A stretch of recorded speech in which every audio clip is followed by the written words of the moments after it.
బస్సులో మనం వెళ్తే చిరుగుప రూట్లో వెళ్తే వరుసగా సైకిల్ వెనకాల క్యారియర్ పెట్టుకొని టవల్ పెట్టుకొని సైకిల్ దొక్కుని పోయేవాళ్ళు. 1000 మంది ఇక్కడ 1000 మంది ఇక్కడ 1000 మంది ఎక్కడ పోయినా అది ఇస్తాం. ఏమన్నా ఇండస్ట్రీలో ఏంటి ఇస్తాం?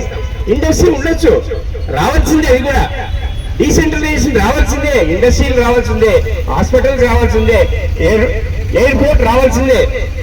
మనకు జిల్లా ఇచ్చినంత మాత్రాన పక్క జిల్లా వాళ్ళకి ఏమి నష్టమేం లేదు. నంద్యాలకు నష్టం లేదు, కర్నూలుకు నష్టం లేదు. కర్నూలు కావాల్సిన వసతులు వచ్చినాయి, అక్కడ ఆల్రెడీ వచ్చేసినాయి. ఆ బేబీ పెరిగినాడు. తల్లి ఎప్పుడన్నా ఒకటే కోరుకుంటుంది, బాగా చెప్తాను చూడండి. బాగా ఇద్దరు కొడుకులు ఉంటే సమానంగా చూసుకుంటుంది. కానీ ఒక చిన్న రోగి ఉంటాడు, చిన్న కొడుకు కొద్దిగా పలచగా ఉంటాడు, వాడికి ముద్ద అన్నం ఎక్కువ పెడతాడు ఆమె. ఎందుకంటే వాడు బాగా డెవలప్ కావాలని. ఆల్రెడీ డెవలప్ అయిన దానికి ఇచ్చేసినారు, అది డెవలప్ అయింది, ఇక్కడ కాలేదు కాబట్టి కొద్దిగా అట్లా పుష్ చేస్తే ఇక్కడ కూడా డెవలప్ అయిపోతుంది. ఈ డెవలప్ అయితే వచ్చిన లాభం నాకేం లాభము? నేను రిటైర్డ్ అయినా, నాకు 75 సంవత్సరాలు వచ్చినాయి. మన పిల్లల భవిష్యత్తు, మన ఊరి భవిష్యత్తు, మన ఆదోని భవిష్యత్తు. ఆదోని అంటేనే ఒక స్పెషల్. అన్నిటికీ ఉద్యమాలకి ఇక్కడ ప్రైమ్ మినిస్టర్లు అందరూ వచ్చినారు ఇక్కడ మీటింగ్లకి. నీలం సంజీవ్ రెడ్డి వచ్చినాడు మున్సిపల్ గ్రౌండ్లోకి, ఇందిరాగాంధీ వచ్చింది. ఎంతమంది వచ్చినారో ప్రైమ్ మినిస్టర్లు. ఎందుకంటే ఇక్కడ ప్రత్యేకత ఉంది, అన్ని మిల్లులు, అంత జనాభా లేని ఆ రోజుల్లోనే ఇది అంత ప్రత్యేకత అంతరించిపోయింది. మళ్ళీ ఈ రోజు ఎంతమంది పెరిగారు, ఎంత జనాభా పెరిగింది. 40 మండల, 40 వార్డులు, 40 గ్రామాలు, ఒకే మండలము. ఎట్లా మెయింటైన్ చేయాలి? ఇది ఎవరి కోసం చేస్తున్నారు? ఈ జిల్లా, ఈ మండలాల పునర్వ్యవస్థీకరణ ఎందుకు చేయాలి అంటే డీసెంట్రలైజేషన్ ఆఫ్ అడ్మినిస్ట్రేషన్, పరిపాలన వికేంద్రీకరణ. చిన్న కుటుంబము చింతలేని కుటుంబము, చిన్న కుటుంబము చింతలేని కుటుంబము. చిన్నగా ఉంటే ఫ్యామిలీని బాగా చూసుకుంటారు. ఒక 30 మంది పిల్లలు ఉంటే వాళ్ళు ఏం చూసుకోగలరు? ఒకడు ఏడుస్తాడు, ఒకడు తుడుస్తాడు, ఒకడు అన్నం అంటాడు, ఒకడు లేదంటాడు. ఎంత కష్టమైన పని. అందుకోసం మేము పాలకులకి ఒకటే విన్నవించుకోవడం, ఇది నాయకుల నోట్లో నుండి వచ్చినటువంటి స్లోగన్ కాదు, ప్రజల్లో నుండి వచ్చినటువంటి స్లోగన్ ఇది. ఈ స్లోగన్ ని మీరంతా ప్రజల్లోకి తీసుకెళ్లాల. నేను ముఖ్యంగా మీడియా మిత్రులకు, టీవీ ఛానల్స్ ఒకటే చెప్తున్నాను. ఊరికి ఏదో కంటి తుడుపుగా ఏదో చిన్నగా జ్యోతి పేపర్లోనా, వార్తా పేపర్లోనా, అక్కడ ఏదో ఇంకో పేపర్లోనా, ఈ సాక్షి పేపర్లో అడవుడు చిన్నగా ఇట్లా స్లిప్ వేసేది కాదు. జనాల్లోన మీరు గవర్నమెంట్కి భయపడుతున్నారా? గవర్నమెంట్ తో మనం కొట్లాడడం లేదు, శాంతియుతమైన పోరాటం చేస్తున్నాం అంతే. మనమే కొట్లాడి మ్యాన్ హ్యాండ్లింగ్ పోతున్నామా? ఎవరు పగలు కొడుతున్నామా? అద్దాలు పగలు కొడుతున్నామా? ఆఫీసుల మీద పడినామా? ఇక్కడ ఆర్టీఓ ఆఫీస్ ఒకసారి కాల్చి పడేస్తున్నారు, తెలుసా లేదు మీకు? ఇక్కడ మేము జయాంధ్ర కావాలి, జయాంధ్ర కావాలి, మాకు ఆంధ్రలో ప్రత్యేక రాష్ట్రం కావాలంటే హై స్టేషన్ లో I was involved. Railway station లో నాకు కార్పులు జరిగినాయి. ఆ రోజు చనిపోయినాడు ఒక అబ్బాయి. ఏంటిది? అంతవరకు ఎందుకు పోవాలి? ఇది ఉద్యమాన్ని పిలిచి మాట్లాడితే అయిపోతుంది కదా. ఏ పెద్ద కష్టమైన పని కూడా కాదు. అవసరమైతే అసలు ఇంతటి స్థితి రానే రాదు అదోనికి. వీళ్ళు మరి ఏమనుకుంటున్నారో ఏమి లేదు. కానీ దీంట్లో ఇంకో గ్లోబల్ ప్రచారం జరుగుతూ ఉంది. అంతా ఓటే, జాయింట్ యాక్షన్ లేదు, ఆ యాక్షన్ లేదు, జాయింట్లు ఓడిపోతాయి. వాళ్ళంతా ఓటేనారు, లేదన్నారు. అప్పుడే ఊరికే ఏదో చేస్తున్నారు. ఏంటిది? ఎవరి కోసం ఇది? తమాషా. ఆయన పొద్దుమోక చేస్తున్నాడా? ఆయన పొద్దుమోక ఆ గౌడికి వీళ్ళందరికీ ఏం పొద్దుమోక వచ్చి కూర్చున్నారా? అన్నం ఆకలి కడుపు నుండి వచ్చి కూర్చున్నారా? ఎందుకోసం వచ్చినారు? ఇది డెవలప్ కావాలా. ఒకనొక రోజుల్లో ఇక్కడ 1 సెంటు 2 సెంట్లు పొలం ఏదో దొరికేది మనకి, స్థలం కావాలంటే. ఒక 6 కిలోమీటర్స్ పోయి ఇప్పుడు ఎక్కడైనా స్థలం దొరుకుతుందా? బీద వాళ్ళకి ఇల్లు కావాలంటే ఎక్కడైనా దొరుకుతుందో చెప్పండి? దొరకడం లేదు. ఎక్కడ పోయినా అక్కడ ఆస్పర్ రోడ్లో పోతే 9 కోట్లు, 5 కోట్లు, 10 కోట్లు ఎకరా. ఎక్కడి నుండి వస్తుంది ఈ డబ్బు? ఎక్కడి నుండి వచ్చింది? ఎవరి కోసం ఇది? ఏంటిది? వీళ్ళకి అవసరం అవన్నీ. ఈ జిల్లా అయితే హెడ్ ఆఫీసులన్నీ ఇక్కడికి వస్తాయి, ఎస్పీ ఆఫీస్ వస్తుంది, కలెక్టర్ ఆఫీస్ వస్తాయి, జిల్లా హెడ్ క్వార్టర్ ఆఫీసులు వస్తాయి. దాంట్లో పనిచేసే నౌకర్లు వస్తారు, క్లర్కులు వస్తారు. వాళ్ళకి ఇల్లు కావాలి, ఇల్లు కట్టియాలి, వాళ్ళ రెంట్లు పెరుగుతాయి, అన్నీ పెరుగుతాయి. మన పిల్లలు బాగా డల్లు ఉద్యోగాలు వస్తాయి. ఆల్మోస్ట్ ఆల్ మనం ఇప్పుడు ఏపీలోనే వెనకబడినాము. ఎంతో కష్టపడి సాధించిన దాన్ని వదిలిపెట్టే సగం పాడైపోయినాము. మళ్ళీ ఇప్పుడు మాకు అమరావతిలో సాఫ్ట్వేర్ కంపెనీ పెడితే ఒక 50,000 మందికి ఉద్యోగం వస్తే ఎంత ఆనందంగా ఉంటుంది. ఎందుకు పోతున్నారు బెంగళూరుకి? బతకడానికి పోయే వాళ్ళు ఉన్నారు భోజనం కోసం. ఉద్యోగాలు చేసుకోవడానికి సాఫ్ట్వేర్ కంపెనీలు డెవలప్ అయిపోయినాయి, హైదరాబాద్ లో డెవలప్ అయిపోయినాయి. ఇక్కడ ఏమీ లేదు. మరి దీన్ని ఏ విధంగా చేయాలి? ఈ కుటుంబ ప్రభుత్వం బాగా ఆలోచించి డీసెంట్రలైజేషన్ చేసి ఈ జిల్లాని ఇస్తే అందరికీ బాగుంటుంది, వాళ్ళకి బాగుంటుంది, మాకి. మేము ఏదో రాజకీయ నాయకులు వచ్చి చెప్తే మమ్మల్ని ఎవరు అడగలే, రాజకీయ నాయకులు పోయి కూర్చోండి అని ఎవరు అడగలే. ఈవెన్ జేఏసీ వాళ్ళు కూడా మమ్మల్ని అడగలేదు. ఏంటి 65 రోజుల నుండి సమ్మె చేస్తుంటే, వీళ్ళు నిరాదీక్ష చేస్తుంటే వాళ్ళకి అన్నం ఎట్లా దిగుతుంది? రాత్రి అన్నం తిని ఎట్లా ఏసీలో నిద్రపోతున్నారు వాళ్ళు నాకు అర్థం కాలే. అరే 65 రోజుల నుండి సమ్మె చేస్తుంటే ఎవరి కోసం చేస్తున్నారు వీళ్ళు? దేనికోసం చేస్తారు? ఇస్తే వీళ్ళకి ఏం లాభము, ఇకపోతే నష్టమే వీళ్ళకి. ఆలోచించాలి కదా, కనీసం ఆలోచించాలి కదా వాళ్ళు కూడా. మనం అంతా గెలిపించి పంపించినా వాళ్ళని. పోనీ అసెంబ్లీలో బిల్ పెడితే ఏమన్నా ఇది ఓడిపోతుందా, ఇస్తామంటే వద్దంటారా? ఓడిపోతే మన బిల్ పాస్ అయ్యి ఓడిపోతే దిగిపోమంటారేమో అనే భయమా? అది లేదు. బంపర్ మెజార్టీ ఇచ్చినాం మనం, ఏమంతా ఇంత కాదు, కావలసినంత మెజార్టీ ఇచ్చినారు కదా. ఇంకా ఎందుకు భయపడుతున్నారు మీరు? దేనికి భయపడుతున్నారు అర్థం కాలేదు. ఎందుకంటే దానికి ఆన్సర్ లేదు. గ్లోబల్ ప్రచారాలు ఏమిస్తారు, ఏమొస్తుంది, ఇదే కదా.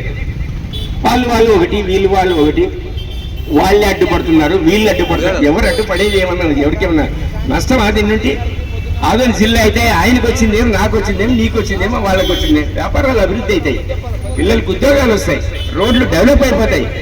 మనకు ఆల్రెడీ శాంక్షన్ అయింది ఒకటి మెడికల్ కాలేజ్. ఎంతమంది వస్తారు, ఏమి కథ? నీకు అవసరం అనుకుంటే దగ్గరలోనే ఉంది ఎమ్మెనూరు, బనవాసి మనకి ఇంకా ఇటే ఉంది. ఎమ్మెనూరుకి ఇటుపడితే కావాల్సినంత ల్యాండ్, బోలెడు ల్యాండ్ ఉంది అక్కడ, గవర్నమెంట్ ఇది. అక్కడ కథనే కలెక్టర్ కాంప్లెక్స్ ఎవరు వద్దంటారు? ఫ్రీ ల్యాండే అవసరం, కొనే పని కూడా లేదా? ఇక్కడ ఆర్డీఓ ఆఫీస్ కలెక్టర్ ఆఫీస్ అయ్యవా? ఆర్డీఓ ఆఫీస్ ఏడని అక్కడ సెరుకుపాటు రోడ్లో పడేయండి, ఎవరు వద్దంటారండి? ఏమి అన్ని వనరులు ఉన్నాయి, అందరికీ 30 కిలోమీటర్లు.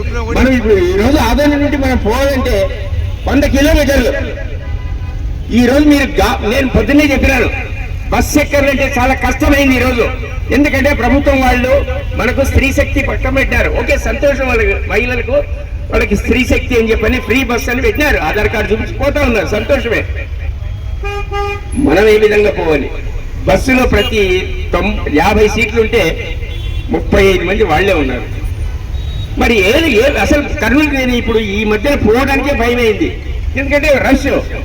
పిల్లలు పొద్దున పూట పల్లెలకు బస్సులు పంపిస్తే దాంట్లోన పిల్లలే ఉంటారు. వాళ్ళ పిల్లల్ని బ్యాగులు వేసి బస్సులోకి దోపికి పంపిస్తారు. తల్లిదండ్రులు ఆటోలో వస్తున్నారు. ఏంటిది? ఒక గవర్నమెంట్ హాస్పిటల్ పెడితే ఎంతమంది బాగుపడతారు, ఎంతమందికి వైద్యం వస్తుంది? ఏంటిది? గవర్నమెంట్ హాస్పిటల్ పెడితే నష్టం ఏమైనా ఉందా? పెట్టండి. బీదవాళ్ళు ఎంతో మంది ఉన్నారు ఇక్కడ కూడా. నేను కూడా బీదవాళ్ళే, నేనే పెద్ద కోటీశ్వరుని కాదు. మాకు జీతం మాకు ఇక్కడ కూర్చున్నటువంటి పెన్షన్ ఎంత వస్తుంది మీరు ఎవరైనా ఊహించుంటారా? 3000 మించిన ఎవరు లేడు. 3000 మించిన ఎవరైనా చేతులేదండి, ఎవరు లేడు. 3000 పెన్షన్. దానికి లోపలేనండి, పైన లేదు. మరి ఏంటిది? ఎవరు షావుకారు అయిపోతున్నారు, ఎవరు బీదోళ్ళు అయిపోతారు, ఎందుకు అవుతున్నారు? ఏమిది? పోనీ పని చేయలేదా? ఉద్యోగాలు చేస్తున్నారు, అన్ని చేస్తున్నారు. వ్యవస్థ అట్లుంది. మరి మనం ఏం చేస్తాం? వ్యవస్థను కొంచెం బాగు చేయాలని పాలకులకు మనసులు రావాలి. అరే వీళ్ళు ఎందుకోసం చేస్తున్నారు ఉద్యోగం? వీళ్ళు కొంచెం ఆలోచన తెలిసి మాట్లాడి ఏమైంది, ఎక్కడైంది, మీకు ఏమి ఇబ్బంది ఉందని చెప్పాలి. చెప్తే దానికి విశదీకరి. పాలకులు ఉన్నారు. పోనీ ఇక్కడ ఏమన్నా వేరే పార్టీ వాళ్ళు గెలిచినారా? లేదు. పోనీ మనకు అసలు చెప్పాలంటే రాజకీయ నాయకులే ఉద్యమాన్ని నడిపితే అపోజ్ అడిగేది ఎవరు, ఇచ్చేది ఎవరండి? అడిగేవాళ్ళు అడుగుతున్నారు, ఇచ్చేవాళ్ళు కూర్చుంటున్నారు. మేము సంఘంలో ఉంటాం. అడిగేవాళ్ళు అడుగుతున్నారు, ఎవరు ప్రతిపక్షం వాళ్ళు అడుగుతారు, వాళ్ళు దీనికి మద్దతు అంటారు. ఇచ్చేవాళ్ళు ఎవరు? కూటమి ప్రభుత్వం, వాళ్ళు మద్దతు అంటారు. మరి తీసుకునే వాళ్ళు ఎవరు? మాకే నవ్వబట్టిందా? తీసుకునే వాళ్ళు మేము ఉంటే వాళ్ళు తీసుకోరా? ఇక్కడ ఆదోని డెవలప్ అయితే వాళ్ళ ఆస్తులు లేవా? ఎవరైనా ఊహించింది మన ఊళ్ళో 5 స్టార్ హోటల్ వస్తుందని? కట్టింది అది ఎవరో మహానుభావురాల డబ్బులు ఉంది, ఇండస్ట్రియలిస్ట్. ఈయన డబ్బులు ఇంట్లో పెట్టుకొని కూర్చోలేదా? ఈయన దగ్గర దాదాపు 200 మంది బతుకుతా ఉన్నారు. ఈయన ఇండస్ట్రీలో బతుకుతా ఉన్నారు, బతికిస్తున్నాడు. ఒక్కొక్కరికి 15,000 20,000 జీతాలు ఇచ్చి బతికిస్తున్నాడు. అది రావాలి. ఎప్పుడు డెవలప్ అవుతుంది? సిటీ డెవలప్ అయినప్పుడు అవుతుంది. అది దాన్ని చేయాలనే మేము కోరుకుంటాం. కానీ ప్రభుత్వం మాకు ఏమాత్రం వ్యతిరేకత లేదు. ఎవరి పార్టీకి సంబంధించినటువంటి వాళ్ళు కాదు. మేము ఆదోని బాగుంటే అందరూ బాగుంటాం. సర్వే జనా సుఖినో భవంతు, సమస్త లోకాం సుఖినో భవంతు. మా ఆదోని బాగుంటే మేము అందరూ బాగున్నట్లే. మా ఆదోని బాగులేకుంటే ఎవరు బాగుంటే మాకు వచ్చింది ఏమి? మా ఆదోని బాగుండాలా, రోడ్లు డెవలప్ కావాలా. అసలు రోజుకి దాదాపు 100 రైళ్ళు వస్తున్నాయి ఇక్కడ. నంద్యాలలో కూడా లేవు అన్ని రైళ్ళు, కర్నూలుకి రావండి అన్ని రైళ్ళు తిరాము. 100 రైళ్ళు తిరిగి లెక్కేసుకొని ఉదయం 4 గంటల నుండి రాత్రి ఏంటి ఇంత సెంటర్ పెట్టుకొని ఎందుకు దీన్ని ఆలోచించేసి ఎందుకు దీన్ని నానుపుతుండరు సమస్యని? ఏదో తేల్చేయండి. అవునా కాదా? అవునైతే టెంట్ పీకేస్తారు పోతాం. దాని పర్యవసానం వేరే రకం ఉంది. దాని రిఫ్లెక్షన్ మీ మీదే ఉంటుంది. ఎవరి మీద ఉంటుంది? ఇచ్చిన వాళ్ళ మీదే ఉంటుంది. చేసేస్తారు. నేను పెద్ద రాబోయే నాకేమో నా ఆస్తి పోలే, ఈ ఉద్యమం ఆగిపోతే ఈ నాస్తి పోలే, ఆయన ఆస్తి పోలే. ఎవరి కోసం? మీకోసమే అందరూ వస్తున్నారని నేను బాగా ఉదయం నుండి గమనిస్తున్నాను. చూసి చూడగా ఏంటిది? ఎవరి కోసం చేస్తున్నారు? ఆడ మనం కూడా కర్నూలు పోతాము, తిక్సాం దొరికే కాడ చూస్తాం. ఇట్టంటే ముందుకే అరగబట్టి ఏం దేవుడు, ఎక్కడ దేవుడు? ఎవరి కోసం ఉద్యమం జరుగుతూ ఉండేది? ఈ ప్రజలు ఇట్లా పోతుంటారు, ఆడబోయేవాడు ఇట్లా పోతాడు. లోపలికి వస్తే ఏమన్నా ఇరుక్కుంటుందేడా? ఉద్యమం చేసి ఏమన్నా నీకు గంట ఖర్చు అవుతుందా? ఒక్క పూట ఉపవాసం ఉండలేవా? రేపు రంజాన్ నెల వస్తుంది, ఫిబ్రవరిలో 1 రోజులు ఉపవాసం ఉంటున్నారు కదండి. ఒక్క 1 రోజులు ఫాస్టింగ్ చేస్తారే. ఒక్కరోజు మమ్మల్ని ఎవరైనా పిలిచినారు ఇక్కడికి రమ్మని? జేఎస్ నాయకులు ఎవరైనా వచ్చినారమ్మా? ఎవరైనా మమ్మల్ని? అరే ఊరంతా కాలిపోతుంది కదా, ఊరంతా కాలిపోతుంది అని చెప్పని అడుగుతా ఉంటే వచ్చి మేమే సమధిలో ఇక్కడ మండుకున్నాం అంతేగాని మమ్మల్ని ఎవరు పిలవలే. మాకు ఏ రాజకీయ పార్టీ నాయకులు చెప్పలే, ఎవరు జేఏసీ వాళ్ళు చెప్పలే.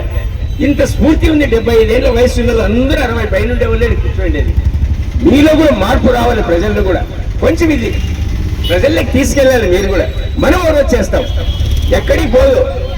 మన కోసమే ప్రభుత్వం ఉండేది. డెమోక్రటిక్ కంట్రీ ఇది. ప్రజల ఆలోచన ఇది, ప్రజల గొంతుకులో నుండి వచ్చినటువంటి ఆలోచన, కానీ నాయకులకు సంబంధించింది కాదని చెప్పని మనవి చేస్తూ నేను మరొక్కసారి ఈ జేఏసీ నాయకుల్ని ఈ ఉద్యమాన్ని ఆపేయడానికి మాత్రం దయచేసి ప్రయత్నం చేయొద్దండి. ఇది కంటిన్యూ చేయండి. ఎంతమంది కూర్చున్నారా కాదు కావాల్సింది? 3 కూర్చొని 2 కూర్చొని చాలు. ఎంతవరకు జరుగుతారో చూద్దామండి. ఒక్కరు కూర్చోండి, రోజు ఒకరు కూర్చుందామండి. మేము ఇప్పుడు 8 మంది కూర్చున్నాం, రోజు ఒకరు 8 రోజులు నడుస్తుంది. No problem. సో మనం ఇదంతా ఈ ఉద్యమాన్ని ఈ విధంగా తీసుకుపోతే వాళ్ళే వచ్చి మనం అడుగుతారు, ఏమయ్యా ఇస్తాం లేయండి అని అడిగే రోజులు రావాలి. మరి వస్తుంది, దగ్గరలో ఉంది, అది ఎక్కడికి పోదు. దయచేసి ఈ అవకాశం ఇచ్చినటువంటి నాకు ఈ జేఏసీ నాయకులందరికీ మరొకసారి కృతజ్ఞతలు, ధన్యవాదాలు తెలియజేస్తూ ఈ ఉద్యమాన్ని బాగా నడిపి ఆదోని జిల్లా ఏర్పాటు చేస్తే ఆ రోజు మేమంతా సంతోషంగా మీ అందరి జేఏసీ నాయకులను సన్మానించే బాధ్యత మా మీద పెట్టండి. ఆదోని జిల్లా కావాలి, కావాలి, కావాలి. ఆదోని జిల్లా కావాలి, ఆదోని జిల్లా కావాలి.